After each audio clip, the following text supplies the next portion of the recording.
Gahuzamiryango ivugira Nairobi kuri metero 19:31 ku mirongo ya FM mu biyaga bigari no kuri internet kuri bbcgahuza.com.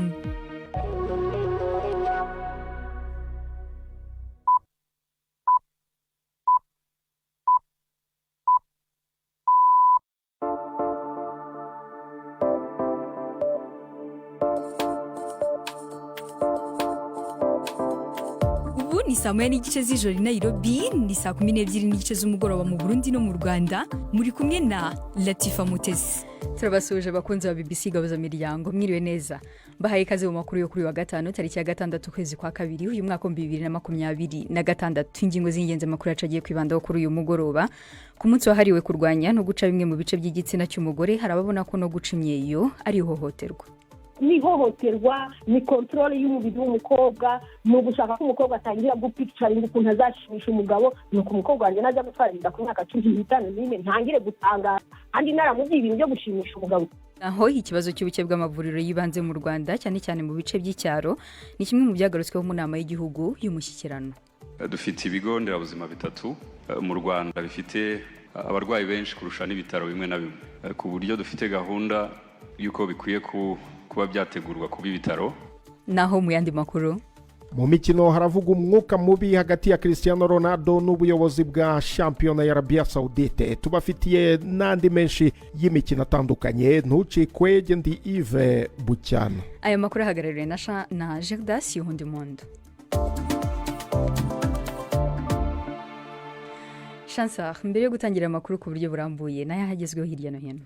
Umukuru w'ishirahamwe ry'umwe bwa Afrika yaneguye igitero cakozwe hakoresheje utudege tutagira abashoferi bita drone ku kibuga c'indege ca Kisangani mu buseruko bwa Republika ya Demokrasi ya CONGO. Igitero umugwi wa AFCM 23 wiyemerera ko ari wo wagikoze. Abarongo uwo mugwi bavuga ko ico gitero cari ubutumwa bwo gukabisha leta ya CONGO mu gihe ibiganiro vyo guhagarika ingwano biriko birabera Doha. Ishirahamwe ry'umwe bwa Afrika rivuga ko ico gitero gishira abasivile mu kaga kandi kirenga ku mategeko mpuzamakungu agenga intambara. Iryo shirahamwe risaba guhagarika ingwano ubwo nyene no gusubira mu nzira y'ibiganiro kugira amahoro agaruke mu buseruko bwa Congo. Iyi ni BBC. Abantu benshi bishwe mu gitero ca bombe cabereye mu musigiti w'abashia uri ku mugwa mukuru wa Pakistan Islamabad. Iyo bombe yaturitse mu gihe c'amasengesho yo kuri uwa gatanu, bivuga ko yaturikijwe n'umwiyahuzi. Igipolisi kivuga ko abantu 24 bafire muri ico gitero kandi abarenga 100 bakomeretse. Ni inkuru ya Carrie Davis mwumva mu ijwi rya Gerdas Yuhundimundo. N'imiburiburi abantu 31 bitavye Imana mu guturika kwabereye ku musigiti w'abashiite ku mugwa mukuru wa Pakistan Islamabad. Abandi 169 bakomeretse.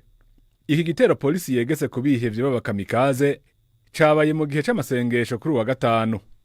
Imvo zaco ntiziratomoka, ariko inkehwa z'abashiite bo muri Pakistan muri imyaka ya vuba zagiye zitumberezwa ko ibitero nk'ibi. Nubwo biruko, uguturika nk'uko kubagake ku mugwa mukuru.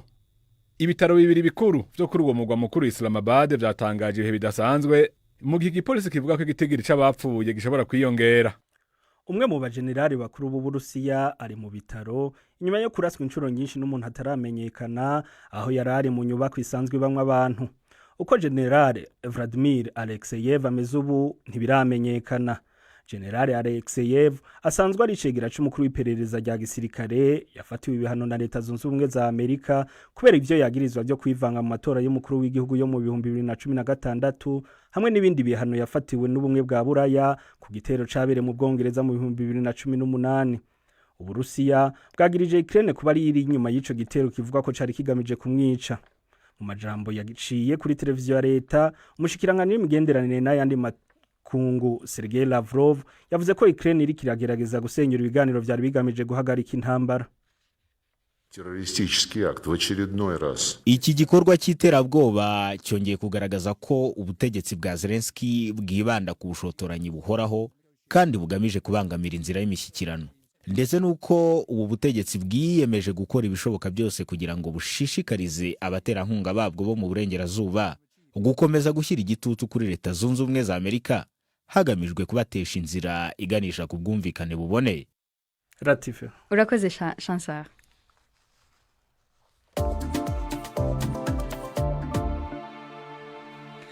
dutangiye amakuru ku buryo burambuye mu gihe isi yose yizihiza umunsi mpuzamahanga wahariwe kurwanya gukata ndetse no guhindura ibice by'igitsina by'abagore n'abakobwa hari abasanga bifitanye isano n'umuco wo guca imyeyo uzwi mu Rwanda ndetse no mu bindi bihugu. Mbere y'uko twumva ubibona gutyo tubanze tujye muri Gambia aho imiryango iharanira uburenganzira bwa muntu n'abatavuga rumwe n'ubutegetsi bagaragaje impungenge ko urubanza rw'urukiko rw'ikirenga rushobora kuvanaho itegeko ribuza gukuraho bimwe mu bice by'igitsina cy'umugore muri icyo gihugu.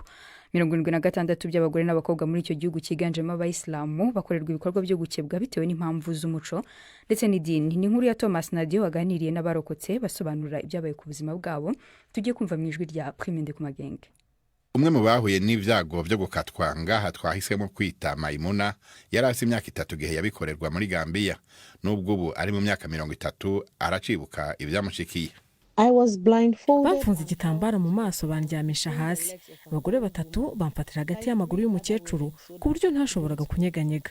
Numva bakata ikintu kandi narababaraga cyane. Barangije bansabye kubyina ariko sinabashaga guhagarara neza kuko navaga amaraso. Byarambabazaga iyo nashakaga kwihagarika cyangwa kwiyuhagira. Amaze gukira Maimuna yibaje yuko bigiye kuba ubuzima busanzwe gushika arongowe maze atatangura kubona ingaruka zavyo. Buri gihe numva ububabare mu gihe cyo gukora imibonano mpuzabitsina. Birambabaza cyane ku buryo rimwe na rimwe bimfata iminsi 2 cyangwa 3 kugira ngo nkire. Ubwo nabyaraga abana banjye 2 bose bapimaga ibiro biri munsi ya 3 ariko sinashoboraga kubyara batanyongereye. Byasabye ko nkoresha cyane imiti igabanya ububabare. So we'll have a panel that will look at how more CSO collaboration and working. The women in the liberation and the leadership will nishira hamwe ry'abahuye n'ibyago byo gukatwa ubu rikora isekeza ryo kubirwanya muri Gambia. Fatou Balde niwe yaritanguje.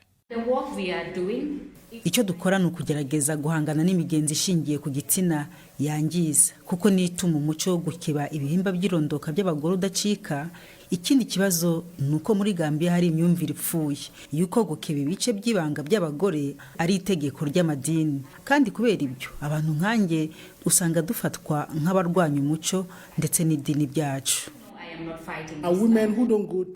None abagore batabikorewe baratungwa agatoki. Yes, indeed. So for example, yego rwose ndibuka twigeze kujya gukorera mu gace aho umugabo yatubwiye ko umugore atakebwa ibyo bice adashobora no kubaha amazi ngo bayanywe.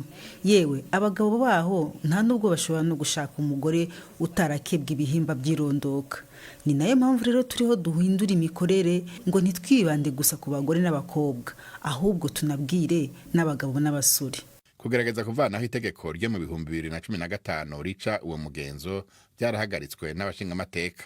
Imam Fateh arondera ko iryo tegeko rivanwaho we nabo basangiye urwo rubanza ubu barujanye muri sentare ntayinyuzwa. Imva bashira imbere zishingiye ku mico n'idini kandi bavuga ko gukata byogabanya ubushurashuzi. Nuwe murongo muri Korowani uvuga yuko umugore ategerezwa gukatwa. Women should be circumcised. Korowani ntivuga ibintu byose. Samazina yose canke ibikorwa byose bivugwa neza muri yo. Ariko intumwa y'Imana Muhammad niwe yasiguye inyigisho za Korowani. Ugukatwa bishira mu kaga amagara y'abagore mu buryo butandukanye. Muganga Babanding Dafe wo ku bitaro bikuru bya Kanifing avuga yuko ibikoresho bikoreshwa muri uwo mugirwa bitaba bisukuye neza maze bigatuma abagore baziranirwa bagasebura. When they cut, they allow the blood clots. Iyo bakaswe amaraso yavuze yumana n'imwe mu miti y'ivyatsi iba yakoreshejwe. Bamwe baranakoresha sosi tomate kugira bahagarike kuva. Iyo hakize haca haba inkovu hanyuma hagapfungana ku buryo intoboro yinjira mu gitsina iciba ntoya cane hakamera nk'afunze. Hasigara agatoboro gato gacamwe amaraso y'imihango. To allow the menstrual flow. Gambia yaremeje amasezerano mpuzamakungu akingira uburenganzira bw'abagore n'abakobwa, ariko abahuye n'ivyago byo gukatwa nka Maimuna bavuga yuko hamwe itegeko ribica ryovanwaho byosubiza inyuma ivyari bimaze gushikwako byose.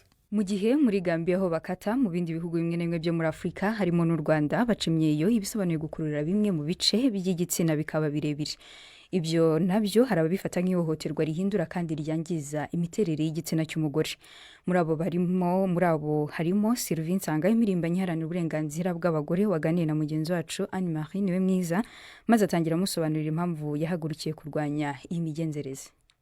cyane cyane usanga babikorera abana bakiri batoya, ni ukuvuga ntabwo baba batanze uruhushya rw'uko umubiri wabo ukorwaho. Icya kabiri ni ukureba bigamije iki. Abana bacu rero tuba tubakorera sexual harassment tutabizi, turi ba mama babo bababyaye, turi ba tante, kubera mu muco wacu wa Kinyarwanda urabona nabo ngabo baba bakwimishyamo. Ariko n'indi ngaruka ikomeye ni uko inda z'indaro niba nazivuze mu Kinyarwanda zihari z'abana batoya b'abangavu, aho tuvuga ngo abana batoya batangiye kuba sexual active, ariko ari ukubera ko batangiye kubakorakora mu gitsina hakiri kare, bituma abo bana banambariza umuntu wabakora ku gitsina.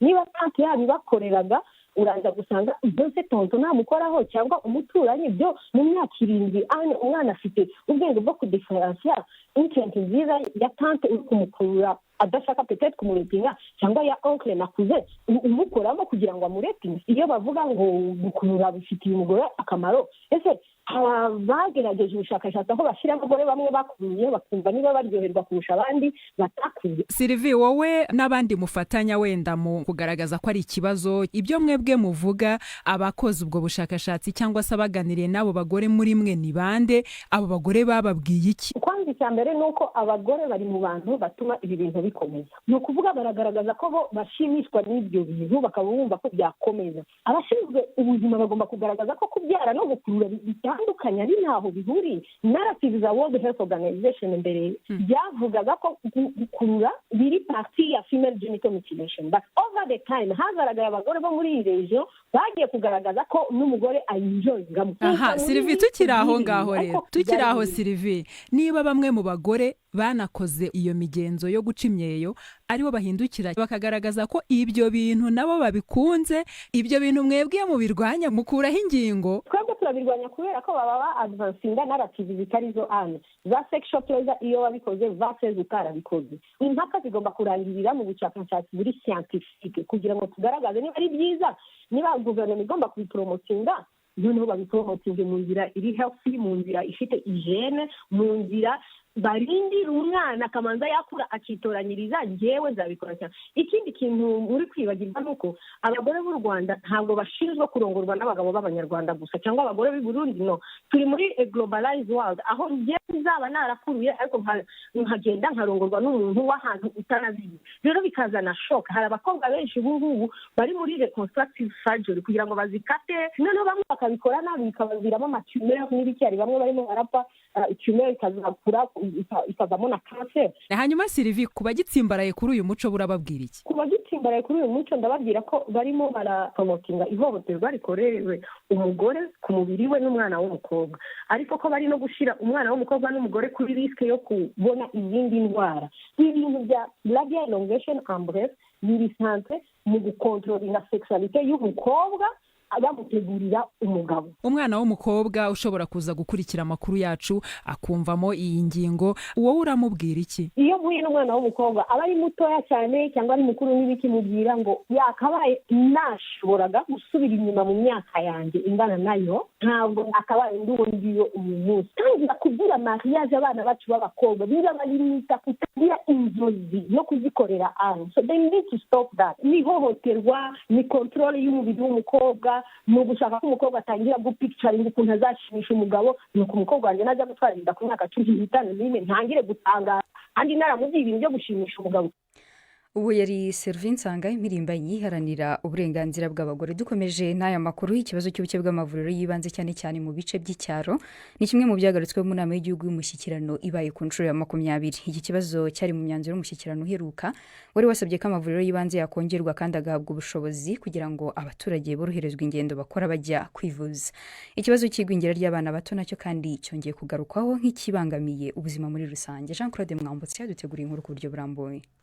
Umuyobozi w'ikigo cy'ibarurishamibare Ivan Murenzi yabwiye inama y'umushyikirano ko urwego rw'ubuzima ruri mu zitwaye neza. Uyu muyobozi yavuze ko umubare w'amavuriro wiyongereye ndetse abaganga bashoboye n'imiti bagezwa hirya no hino mu gihugu. Yavuze ko ubushakashatsi bw'iki kigo bwerekanye ko atari henshi abarwayi barembera mu ngo. Atanga urugero rw'abagore bagiye kwibaruka. Ku babyeyi babyarira kwa muganga ubu turi ku rugero rwa 98%. Mu mwaka wa 2000 ababyeyi babyariraga kwa muganga bari 27%. Ni ukuvuga ngo mu bana 10 bavukaga mu Rwanda ugereranyije batatu gusa nibo bavukiraga kwa muganga. Ivuriro ry'ibanze rya Keza riri mu gace k'icyaro mu karere ka Muhanga ni rimwe mu mavuriro ashimwa. Ni ivuriro ryitabwaho n'ababikira biyeguriye Roho Mutagatifu, rikaba ryarashoboye gutanga ubufasha ku barwayi ndetse rikanarenza urugero ryari ryitezweho.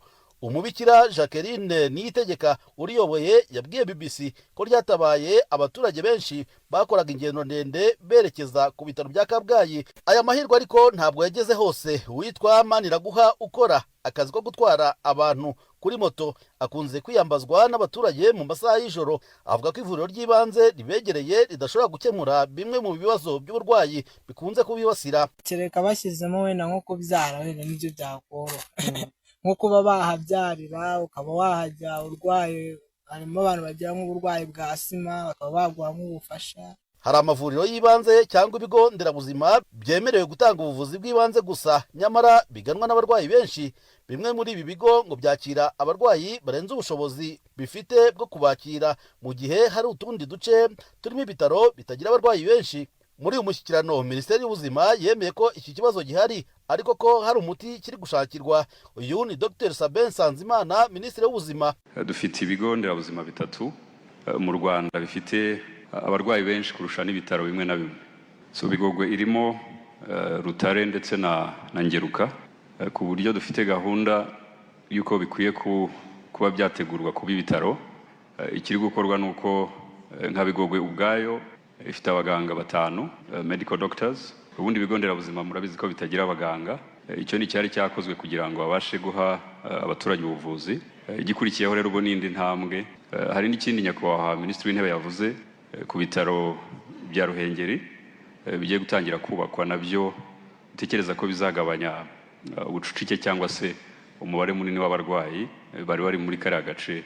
Muri uyu mushyikirano kandi hongeye kuvugwa ku kibazo cy'igwingira ry'abana nka kimwe mu bibazo bibangamiye ubuzima bw'abaturage. Byavuzwe ko hari aho igwingira riterwa n'ubuke bw'ibiribwa, ariko ngo hari n'aho bishobora kuboneka ariko inzitizi ikaba imyumvire y'abaturage.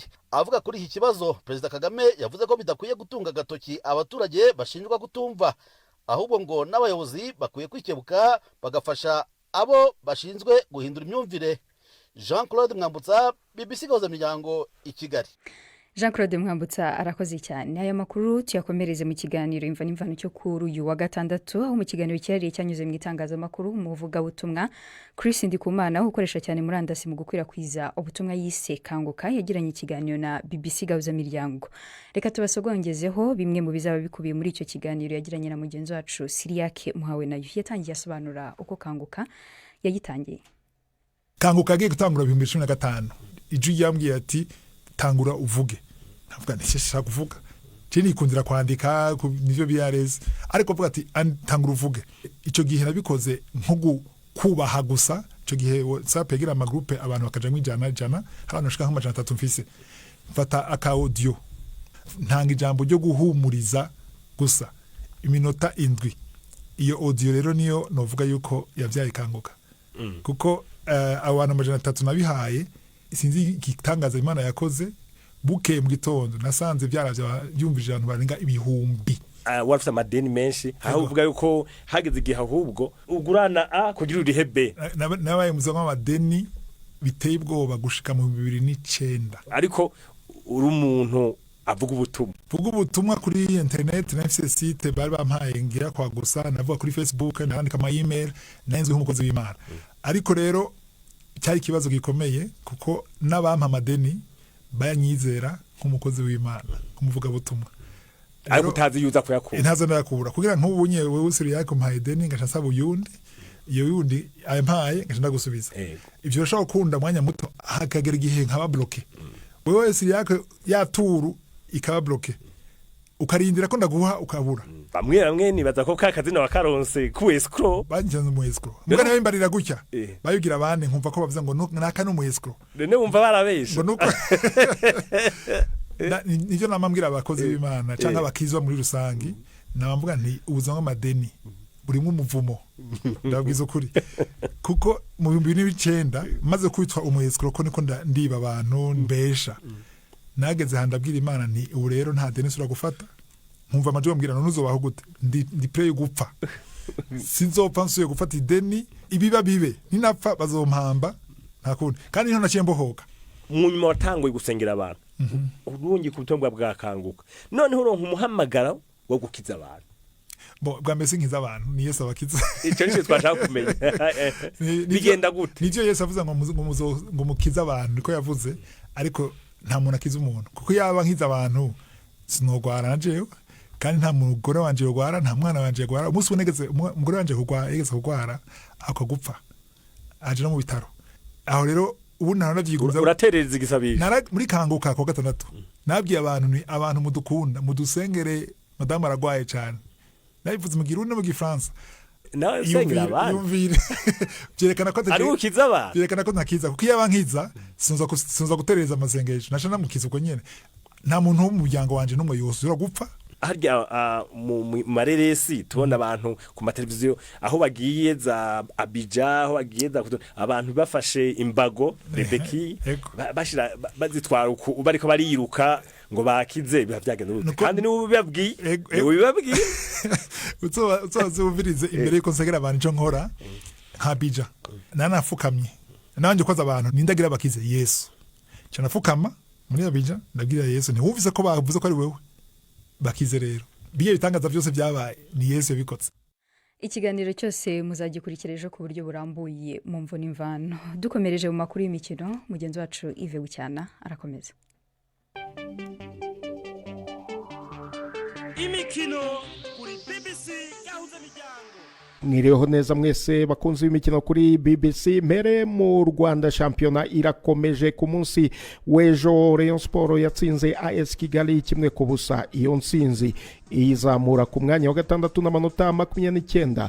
Shampiyona kuri ubu iyobowe na APR FC ifite amanota 36. Ku munsi w'ejo APR FC izakina na Bugesera, umukino ukomeye ukaba uzahuza Kiyovu Sport na Mukura. Hari kandi derby y'amajyaruguru Musanze ikina na Etincelle. Mu Burundi shampiyona naho irakomeje. Ejo kwa gatandatu Dynamic izakina na Message Ngozi. Mu yindi mikino iteganyijwe ku cyumweru Bumamuru ikazahura na Interstar. Umukino ukomeye ukazahuza Flambeau na Vitalo, naho Aigle Noir ikazakina na Ngozi City. Aigle Noir ikomeje kuziyobora n'amanota 51, ikurikiwe na Flambeau ifite amanota 48.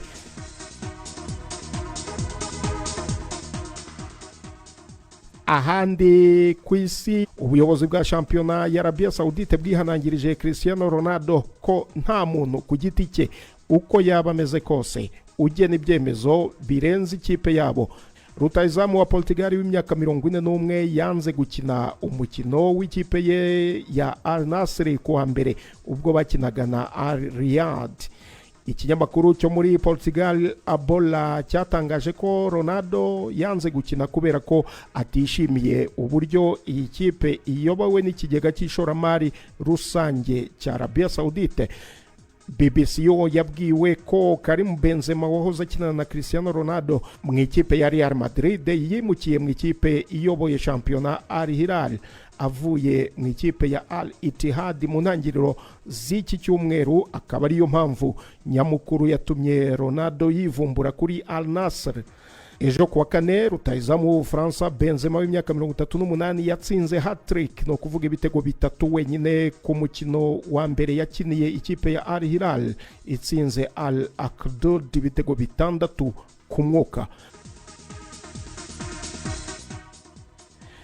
Mu Bwongereza ikipe ya Leicester City yahanishijwe gukurwaho amanota 6. Biratangazwa ko akanama kigenga kashyizweho na Premier League kasanze iyi kipe ikina mu cyiciro cya kabiri yararenze ku mategeko ya Premier League arebana n'ikoreshwa ry'umutungo. Iyi kipe yegukanye igikombe cya Premier League muri 2016, bikaba bivuze ko Leicester City izava ku mwanya wa 17 ikajya ku mwanya wa 20. Soreze kuri shampiyona English Premier League, imikino iteganyijwe uyu munsi Leeds United irakira Nottingham Forest, ejo kwa gatandatu umukino ukomeye ukazahuza Manchester United ku kibuga cyayo cya Old Trafford na Tottenham Hotspur. United irashaka gutsinda umukino wa kane yikurikiranyije iyobowe n'umutoza mushya Michael Carrick, ni mu gihe Arsenal iyoboye shampiyona izaba ishaka gushimangira umwanya wayo wa mbere no kurusha amanota menshi Manchester City iyikurikiye ihura na Sunderland ku kibuga cya Emirates, mu gihe Manchester City yo ku cyumweru izajya kwisobanura na Liverpool ku kibuga cya Anfield. Ayo niyo makuru y'imikino nabateguriye uyu munsi. Gendi Yves Bucyana. Mu kiganiro baza muganga cyo kuri uyu munsi tugiye gusobanukirwa indwara ya bilharzioze ikunze guterwa n'umwanda. Ni mu kiganiro mugenzi wacu Vete Kabatesi yagiranye na Nathan Hitiyaremye ushinzwe kurwanya indwara zititabwaho mu kigo cy'ubuzima mu Rwanda RBC.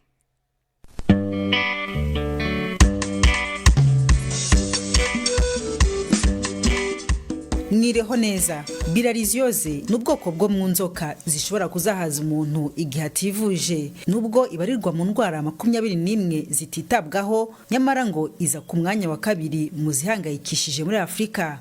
Mu Rwanda se byifashe biti? Nathan Hitiyaremye ashinzwe kurwanya indwara zititabwaho mu kigo cy'igihugu cy'ubuzima RBC. Bilharzioze ni indwara igaragara mu Rwanda kandi ni indwara iduhangayikishije. Nko muri Afurika niyo ndwara ya kabiri iteye ikibazo nyuma y'indwara ya malaria.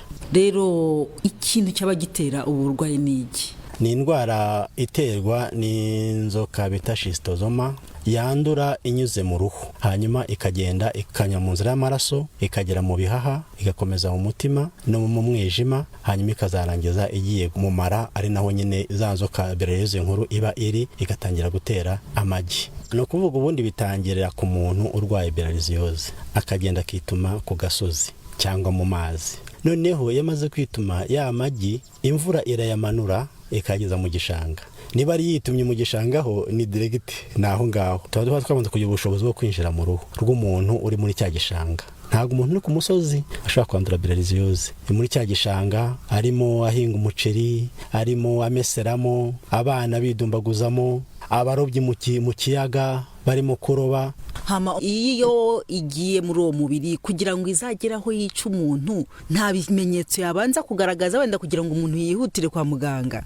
Utangira rero kugira utuntu tw'uturyaryate ku birenge se cyangwa ku biganza aho yinjiriye. Noneho rero nyuma imaze kugera mu mubiri, icyambere nuko abafite umuriro mwinshi ndetse rimwe na mukabasha wayiteranya na malaria. Hanyuma ikindi ni ukubabara mu nda. Muri rusange inda yose uhereye kuri biriya bice bigaragaramo umwijima, igifu, amara, amato n'amanini. Hanyuma rero umuntu yamaze kugira ibyo bimenyetso, noneho wenda ahita no kugira ibibazo bijyanye na cyo twakwita complication cyangwa se ingaruka, cyane cyane kubyimba k'umwijima. Ari naho byo kenshi usanga umuntu bavuga ngo arwaye urushwima kubera ko inda iba yarabyimbye. Ikindi ari ukubyimba k'urwagashya narwo urangirika. Hanyuma ikindi iragenda igatera kanseri y'uruhago rw'inkari. Ikindi rero nuko Bilharzioze ishobora no kugenda ikagera mu bwonko. Hanyuma wenda ikindi navuga nuko Bilharzioze cyane cyane ku bana ibatera indwara y'imirire mibi ndetse harimo no kugwingira kw'abana. Umuntu ataragera aho ngaho iravurwa Bilharzioze? Ikiza cya Bilharzioze ni indwara umuntu ashobora kwivuza akakira. Tubaha ikinini nicyo kivura inzoka ya Bilharzioze, iravurwa rero igakira. Hanyuma ikintu cyo dukora mu Rwanda nuko buri mwaka abaturage rero baturiye ibyo bishanga bigaragaramo inzoka itera Bilharzioze tubaha ibinini bya paraquantel. Kuri wa wundi se wenda yaje yaramaze kugaragaza bya bimenyetso bikomeye, we hari icyo amarirwa? No kuvuga umuntu uko yaza kuri stage yaba ariho yose, icyo gihe aravurwa agakira. Ni ku kigero nubwo yaba imaze kugira kanseri y'uruhago rw'inkari, icyo gihe nabwo noneho wa muganga wamuvaga Bilharzioze ahita amwohereza ku muganga ushinzwe kanseri kugira ngo babe bagera uburyo bamufasha. Nathan Hitiyaremye watubwiraga kuri Bilharzioze. Ni naha rero dusoreje, naho utaha muramuke neza. ikiganiro baza muganga ni cyo kitugejeje ku musozi w'amakuru twabateguriye kuri uyu mugoroba. Twabibutsa ko mushobora no kudukurikira ku mbuga nkoranyambaga zacu zitandukanye, Facebook na X BBC Gahuza, ndetse na website yacu bbcgahuza.com. Mwari kumwe nanjye Latifa Mutesi, naho kwa kwanga bw'ibyuma twari kumwe na Davis. Aya makuru akaba yarahagarariwe na mugenzi wacu Gerdas Ihundumondo.